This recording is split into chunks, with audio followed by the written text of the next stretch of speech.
ಶ್ರೀ ಗುರುಭ್ಯೋ ನಮಃ. ಶ್ರೀಮತೆ ರಾಮಾನುಜಾಚಾರ್ಯಾಯ ನಮಃ. ವೀಕ್ಷಕ ಸ್ನೇಹಿತರಲ್ಲಿ ಪ್ರಾತಃಕಾಲದ ನಮಸ್ಕಾರಾದಿಗಳನ್ನು ನೋಡ್ತಾ ನೋಡಿ, ಈ ದಿನ ಗುರುವಾರ, ಹುಣ್ಣಿಮೆ ದಿನ. ಜೊತೆಯಲ್ಲಿ ಈ ದಿನ ಪುನರ್ವಸು ನಕ್ಷತ್ರವೂ ಇರುತ್ತೆ.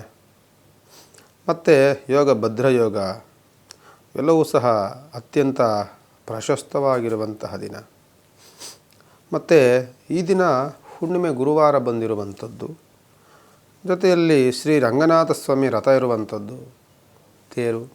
ಅದೇ ರೀತಿಯಾಗಿ ಶ್ರೀಮನ್ ಮಹಾವಿಷ್ಣು ಶ್ರೀರಾಮಚಂದ್ರ ಪ್ರಭು ಪ್ರತಿಷ್ಠಾಪನೆಗೊಂಡಂತಹ 4ನೇ ದಿನ ಹುಣ್ಣಿಮೆ ದಿನ. ವಿಶೇಷವಾದಂತಹ ಕೈಂಕರ್ಯಗಳಿಗೆ ಪಾತ್ರರಾಗುವಂತಹ ದಿನ. ಎಲ್ಲರೂ ಸಹ ನಿಮ್ಮ ಮನೆಯಲ್ಲಿ ಯಾವುದೇ ಒಂದು ವಿಷ್ಣು ದೇವಸ್ಥಾನ ಇದ್ದರೆ ನೋಡಿ, ಈ ಪುಷ್ಯಮಾಸ ಹೇಮಂತ ಋತುನಲ್ಲಾದಂತಹ ಉತ್ತರಾಯಣ ಪುಣ್ಯಕಾಲದಲ್ಲಾದಂತಹ ವಿಷ್ಣುವಿನ ಒಂದು ಉಪಾಸನೆ ಅತ್ಯಂತ ಫಲವನ್ನು, ಇಷ್ಟಾರ್ಥಗಳ ಸಿದ್ಧಿಯನ್ನು ಕೊಡುತ್ತೆ ಅಂತ ಹೇಳ್ತಾ, ತಾವೆಲ್ಲರೂ ಸಹ ನಿಮ್ಮಲ್ಲಿರುವಂತಹ ಜಾಗದಲ್ಲಿ ಎಲ್ಲಿ ವಿಷ್ಣು ದೇವಸ್ಥಾನ ಇರುತ್ತೆ ಅಲ್ಲೋಗಿ ಒಂದು ಸತ್ಯನಾರಾಯಣ ಪೂಜೆಯನ್ನು ಮಾಡಿಸಿ ಒಳ್ಳೆಯದಾಗುತ್ತೆ. ವಿಶೇಷವಾಗಿ ಈ ದಿನ ಗುರುವಾರ, ಜೊತೆಯಲ್ಲಿ ಹುಣ್ಣಿಮೆ, ಜೊತೆಯಲ್ಲಿ ಮೇಷರಾಶಿಯವರಿಗೆ ಜನ್ಮದಲ್ಲಿರುವಂಥದ್ದು ಗುರು. ಎಷ್ಟೋ ಅನಿಷ್ಟಗಳನ್ನು ನೀವು ಈ ದಿನ ಹೋಗಲಾಡಿಸ್ಕೊಳ್ತೀರಿ. ಎಷ್ಟೋ ಸಂಕಷ್ಟಗಳನ್ನು ಪರಿಹಾರ ಮಾಡ್ಕೊಳ್ತೀರಿ. ಎಷ್ಟೋ ಗೊಂದಲಗಳು, ಎಷ್ಟೋ ಸಮಸ್ಯೆಗಳು, ಎಷ್ಟೋ ನಷ್ಟಗಳು, ಕಷ್ಟಗಳೆಲ್ಲವೂ ಸಹ ಪರಿಹಾರವಾಗುವಂತಹ ಒಂದು ದಿನ ಈ ದಿನವಾಗುತ್ತೆ. ಜೊತೆಯಲ್ಲಿ ಸ್ವಲ್ಪ ಕೆಲವರಿಗೆ ಎಲ್ಲಿ ಅಡೆತಡೆಗಳಾಯಿತು, ಎಲ್ಲಿ ಸಮಸ್ಯೆಗಳಾಯಿತು ಅನ್ನುವಂತಹ ಗೋಚಾರಗಳು ನಿಮಗೆ ಆಗುತ್ತೆ. ಜೊತೆಯಲ್ಲಿ ಹಣಕಾಸಿನ ಅನುಕೂಲಗಳು ನಿಮಗೆ ಆಗ್ತಾ ಇರುವಂಥದ್ದು. ಕೆಲಸದಲ್ಲಿ ಒಂದು ತೃಪ್ತಿಕರವಾದಂತಹ ವಾತಾವರಣ ಮೇಷರಾಶಿಯವರಿಗಿದೆ. ವೃಷಭ ರಾಶಿಯವರಿಗೆ ಸುಮ್ಮನೆ ಕಿರಿಕಾಗ್ತಾ ಇದೆ. ಇಲ್ಲ ಸಲ್ಲದ ಗೊಂದಲಗಳು,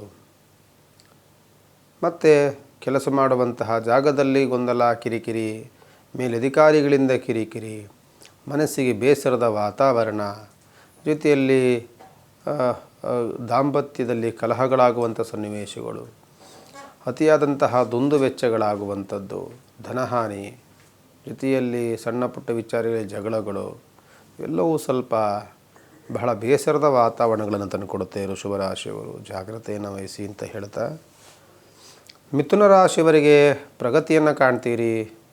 ಕೈನಲ್ಲಿ ಕಾಸು ನಿಲ್ಲೋದಿಲ್ಲ, ಎಷ್ಟೊಂದು ಸಂಪಾದನೆ ಆಗುತ್ತೆ. ವ್ಯವಹಾರಗಳು ತುಂಬ ಚೆನ್ನಾಗಿ ನಡೀತಾ ಇದೆ. ಅಂದುಕೊಂಡಂಥದ್ದೆಲ್ಲವೂ ನಡೀತಾ ಇದೆ. ಆದರೆ ಕೈನಲ್ಲಿ ಕಾಸು ಮಾತ್ರ ನಿಲ್ಲೋದಿಲ್ಲ. ಅತಿಯಾದಂತಹ ಖರ್ಚು ವೆಚ್ಚಗಳು, ಆ ಸಂಪಾದನೆಗೆ ತಕ್ಕಂತಹ ವ್ಯವಸ್ಥೆಗಳಾಗ್ಬಿಡುತ್ತೆ ಖರ್ಚುಗಳಿಗೆ.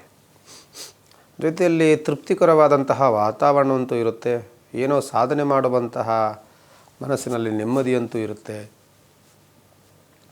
ಜೊತೆಯಲ್ಲಿ ಕುಟುಂಬ ಸೌಖ್ಯವಾಗಂತೂ ಇರುತ್ತೆ. ಸ್ವಲ್ಪ ಸಣ್ಣ ಸಮಸ್ಯೆಗಳಿಗೆ, ಅತಿಯಾದಂತಹ ದುಂದು ವೆಚ್ಚಗಳಿಗೆ ಸಾಧ್ಯವಾದರೆ ಮನೆಯಲ್ಲಿಯೇ ಹಂಸರಾಜಾಯ ವಿದ್ಮಹೆ ಕೋಶಧೀಶಾಯ ಧೀಮಹಿ ತನ್ನೋ ಕುಬೇರ ಪ್ರಚೋದಯಾತ್, ಇವರನ್ನು ಪ್ರಾರ್ಥನೆ ಮಾಡ್ಕೊಳ್ಳಿ, ಅನುಕೂಲವಾಗುತ್ತೆ. ಕರ್ಕಾಟಕ ರಾಶಿಯವರಿಗೆ ಮನಸ್ಸು ಭಾಳ ಚಂಚಲತೆ, ಭಾಳ ಗೊಂದಲ, ಬಹಳ ಬೇಸರ, ನೋವು ಎಲ್ಲವೂ ಸಹ ಕಾಡಲಿಕ್ಕೆ ಪ್ರಾರಂಭವನ್ನು ಮಾಡುತ್ತೆ. ನಾವು ಮಾಡದಲೇ ಇರುವಂಥ ತಪ್ಪುಗಳಿಗೆ ನಾವು ಹೊಣೆಗಾರಿಕೆಯನ್ನು ಹೊಡುವಂತಹ ಒಂದು ಅನಿರೀಕ್ಷಿತವಾದಂತಹ ಒಂದು ಸಂಕಷ್ಟ ನಮಗೆ ಒದಗಬಹುದು.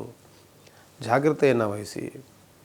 ಸ್ವಲ್ಪ ಏನೇ ಕೋಪಗಳು, ತಾಪಗಳು, ಬೇಸರದ ವಾತಾವರಣಗಳು, ಇಲ್ಲ ಸಲ್ಲದ ಅಪವಾದಗಳು ಬಂದರೂ ಸಹ ಬಹಳವಾಗಿ ಎಚ್ಚರಿಕೆಯಿಂದ ಮಾತನಾಡುವಂಥದ್ದು, ಆದಷ್ಟು ಮೌನವಾಗಿರುವುದನ್ನು ಅಭ್ಯಾಸ ಮಾಡಿ ಈ ದಿನ ಒಳಿತಾಗುತ್ತೆ.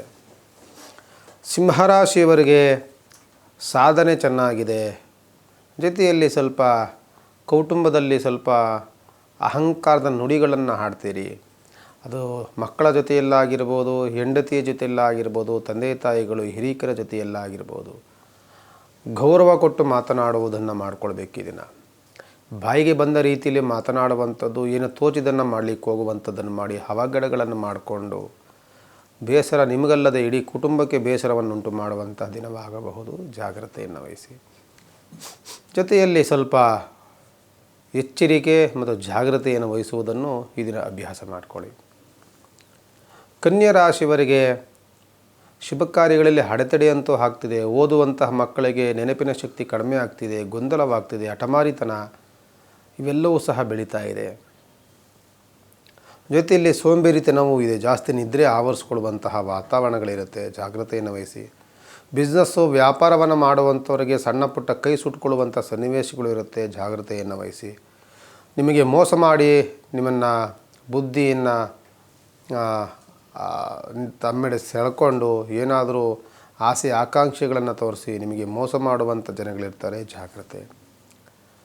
ತುಲಾರಾಶಿಯವರಿಗೆ ಶುಭ ಕಾರ್ಯಗಳಲ್ಲಿ ಅನುಕೂಲ, ಕುಟುಂಬದಲ್ಲಿ ಸೌಖ್ಯ, ಕೋರ್ಟು ಕಚೇರಿಗಳಲ್ಲಿ ಜಯದ ವಾತಾವರಣ, ರಾಜಕೀಯ ಮತ್ತು ಯಾವುದಾದರೂ ವೃತ್ತಿರಂಗ, ಸಿನಿಮಾ ರಂಗದಲ್ಲಿರುವಂಥವರಿಗಂತೂ ಅತ್ಯಂತ ಶುಭ ದಿನ, ಅತ್ಯಂತ ಒಳ್ಳೆತನ ಮಾಡುವಂತಹ ದಿನವಾಗುತ್ತೆ. ತುಂಬ ಚೆನ್ನಾಗಿದೆ. ವೃಶ್ಚಿಕ ರಾಶಿಯವರಿಗೆ ಮನೆಯಲ್ಲಿ ಮದುವೆ ಮುಂಜಿಗಳು, ನಿಮ್ಮನ್ನು ಕಂಡಾಗ ರೆಸ್ಪೆಕ್ಟು, ಗೌರವ ಪ್ರಾಪ್ತಿ, ನಿಮಗೆ ಕೆಲಸ ಮಾಡುವಂತಹ ಜಾಗದಲ್ಲಿ ಬಡ್ತಿ ಮತ್ತು ಹಣಕಾಸಿನ ಅನುಕೂಲ, ವ್ಯವಹಾರದಲ್ಲಿ ಪ್ರಗತಿ ಇವೆಲ್ಲ ಕಾಣುವಂಥದ್ದು ತುಂಬ ಚೆನ್ನಾಗಿದೆ. ಧನುಸ್ಸು ರಾಶಿಯವರಿಗೆ ಸ್ವಲ್ಪ ಬುದ್ಧಿ ಚಂಚಲವಾಗುತ್ತೆ. ಓದುವಂಥ ಮಕ್ಕಳಿಗೆ ಬುದ್ಧಿ ಚಂಚಲ, ಸ್ವಲ್ಪ ಬುದ್ಧಿ ಸ್ಥಿಮಿತವಾಗುತ್ತೆ, ನೆನಪಿನ ಶಕ್ತಿ ಕಡಿಮೆ ಆಗುತ್ತೆ. ಇಲ್ಲಸಲ್ಲದ ಗೊಂದಲಗಳು, ಅತಿಯಾದಂಥ ನಿದ್ರೆ ಆವರಿಕೆ, ಆಕಳಿಕೆ, ತೂಕಡಿಕೆ ಇವೆಲ್ಲವೂ ಸಹ ಬರುವಂಥದ್ದು ಮಕ್ಕಳಿಗಾದರೆ. ಬಿಸ್ನೆಸ್ ಮಾಡುವಂಥವರಿಗೆ ಅತಿಯಾದಂತಹ ನಷ್ಟಗಳು, ಕೆಲಸ ಮಾಡುವಂಥ ಜಾಗದಲ್ಲಿ ನಷ್ಟಗಳು, ಬಿಸ್ನೆಸ್ಸಲ್ಲಿ ತುಂಬ ವ್ಯವಹಾರದಲ್ಲಿ ಕಷ್ಟ ಮತ್ತು ಬಿಸ್ನೆಸ್ಸಲ್ಲಿ ಸಣ್ಣ ಪುಟ್ಟ ಏರಿಳಿತಗಳು ಇವೆಲ್ಲವೂ ಆಗುವಂಥದ್ದಿದ್ದರೆ, ಮತ್ತು ಮದುವೆ ಮುಂಜಿ ಮಾಡಿಕೊಳ್ಳುವಂಥವ್ರಿಗಂತೂ ಸ್ವಲ್ಪ ಗೊಂದಲ ಮತ್ತು ಡಿಸ್ಟರ್ಬ್ ಮಾಡಿಕೊಳ್ಳುವಂಥದ್ದು, ಯಾಕೋ ಒಂದು ರೀತಿಯಾದಂತಹ ಬಾಧೆ ಪಡುವಂತಹ ವಾತಾವರಣವಂತೂ ಸೃಷ್ಟಿಯಾಗುತ್ತೆ. ಜಾಗ್ರತೆ. ಜೊತೆಯಲ್ಲಿ ಮಕರ ರಾಶಿಯವರಿಗೆ ತಂದೆಯಿಂದ ಪ್ರೀತಿ ವಾತ್ಸಲ್ಯ, ತಂದೆಯಿಂದ ಏನಾದರೂ ಉಡುಗೊರೆ, ತಂದೆಯ ತಿಳುವಳಿಕೆ ಮಾತುಗಳು ಇವೆಲ್ಲವೂ ಸಹ ನಿಮಗೆ ಚೆನ್ನಾಗಿರುತ್ತೆ. ಅವರ ಅನುಭವದ ಮಾತುಗಳು ಚೆನ್ನಾಗಿರುತ್ತೆ. ಜೊತೆಯಲ್ಲಿ ಅವರನ್ನು ಕಂಡಾಗ ರೆಸ್ಪೆಕ್ಟ್, ಒಂದು ಗೌರವ ಕೊಡಿ, ಇನ್ನೂ ಅನುಕೂಲವಾಗುತ್ತೆ. ಸಿಹಿ ರುಚಿಕರವಾದಂತಹ ಭೋಜನಗಳು, ಪ್ರೀತಿ ವಾತ್ಸಲ್ಯ, ಬಂಧು ಮಿತ್ರರ ಆಗಮನ ಇವೆಲ್ಲವೂ ಚೆನ್ನಾಗಿರುತ್ತೆ. ಕುಂಭರಾಶಿಯವರಿಗೆ ನಿಮ್ಮ ವ್ಯಕ್ತಿತ್ವವನ್ನು ನೀವು ಬದಲಾಯಿಸ್ಕೊಳ್ಳೋದಿಲ್ಲ. ಒಂದು ಸ್ಟಿಟ್ಟಲ್ಲಿರ್ತೀರಿ, ನೀವು ಹೇಳ್ದಂಗೆ ಆಗಬೇಕು ಅನ್ನುವಂತಹ ವಾತಾವರಣಗಳಿರ್ತೀರಿ. ಸಣ್ಣ ವಿಚಾರಗಳಿಗೆ ಮಕ್ಕಳ ಜೊತೆಯಲ್ಲಿ, ಕುಟುಂಬ ಜೊತೆಯಲ್ಲಿ ಸಣ್ಣ ಕಿರಿಕಿರಿ, ಸ್ವಲ್ಪ ಗೊಂದಲ, ಸ್ವಲ್ಪ ಶಬ್ದಗಳನ್ನು ನುಡಿತೀರಿ, ಗಟ್ಟಿಯಾಗಿ ಮಾತನಾಡ್ತೀರಿ. ಅದೆಲ್ಲವೂ ಸಹ ಕುಟುಂಬದಲ್ಲಿ ಕಿರಿಕಿರಿಯನ್ನು ಉಂಟು ಮಾಡುತ್ತೆ, ಬೇಸರವನ್ನು ತಂದುಕೊಡುತ್ತೆ, ನಿಮ್ಮ ಮೇಲೆ ಸ್ವಲ್ಪ ಕೋಪವನ್ನು ತಂದುಕೊಡುತ್ತೆ. ಅದ್ರ ಬಗ್ಗೆ ಗಮನವನ್ನು ಹರಿಸಿ. ಮಕ್ಕಳಲ್ಲಿ, ಹೆಂಡತಿಯಲ್ಲಿ, ಮನೆಯಲ್ಲಿ ಸೌಹಾರ್ದತೆ, ಪ್ರೀತಿಯಿಂದ ಮಾತನಾಡೋದು ಅಭ್ಯಾಸ ಮಾಡಿಕೊಂಡ್ರೆ ಚೆನ್ನಾಗಿರುತ್ತೆ. ಮೀನರಾಶಿಯವರಿಗೆ ಅತಿಯಾದ ಸುತ್ತಾಟದಲ್ಲಿ ಲಾಭ, ಹೊರಗಡೆ ಪ್ರಯಾಣದಲ್ಲಿ ಲಾಭ, ಕುಟುಂಬದಲ್ಲಿ ಸೌಖ್ಯ ಮತ್ತು ಹೊರಗಡೆ ಹೋಗುವಂಥ ಸುಯೋಗಗಳು ಜಾಸ್ತಿ ಇರುತ್ತೆ. ಮತ್ತು ಕೆಲಸ ಮಾಡುವಂತಹ ಜಾಗದಲ್ಲಿ ಪ್ರಶಂಸೆ, ಒಂದು ಸೌಹಾರ್ದತೆ ಮತ್ತು ಏನು ಪ್ರಯತ್ನ ಪಟ್ಟಿದಂತಹ ಸಫಲತೆಯಂತೂ ಕಾಣುತ್ತೆ. ಅಧಿಕಾರಿಗಳಿಂದ ಹೊಗಳಿಕೆ ಮಾತುಗಳು ಸಿಗುತ್ತೆ. ಶ್ರಮಕ್ಕೆ ತಕ್ಕಂಥ ಫಲಗಳು ಸಿಗುವಂಥ ದಿನಗಳು ಹತ್ತಿರದಲ್ಲಿದೆ ಅಂತ ಹೇಳ್ಬೋದು ಅಂತ ಹೇಳ್ತಾ, ವಿಶೇಷವಾದಂತಹ ದಿನ, ಹುಣ್ಣಿಮೆಯ ದಿನ, ಗುರುವಾರ ಇರುವಂಥದ್ದು. ತಾವೆಲ್ಲರೂ ಸಹ ಮಹಾವಿಷ್ಣು ದೇವಾಲಯಕ್ಕೆ ಹೋಗಿ ಒಂದು ಪ್ರಾರ್ಥನೆ ಮಾಡ್ಕೊಳ್ಳಿ, ಹುಣ್ಣಿಮೆ ಪೂಜೆಯಲ್ಲಿ ಭಾಗವಹಿಸಿ ಅಂತ ಹೇಳ್ತಾ, ನಮ್ಮ ಸರ್ವ ಸಂಕಷ್ಟಗಳಲ್ಲೂ ಸಹ ಬಗೆಹರಿಸುವಂಥ ಅನುಗ್ರಹವನ್ನು ನೀಡಲಿ ಅಂತ ಕೇಳಿಕೊಳ್ಳುತ್ತಾ ಈ ದಿನದ ಕಾರ್ಯಕ್ರಮಕ್ಕೆ ಮಂಗಳವನ್ನು ಮಾಡ್ತೇನೆ. ಭಗವಂತ ಒಳ್ಳೆಯದನ್ನು ಮಾಡಲಿ.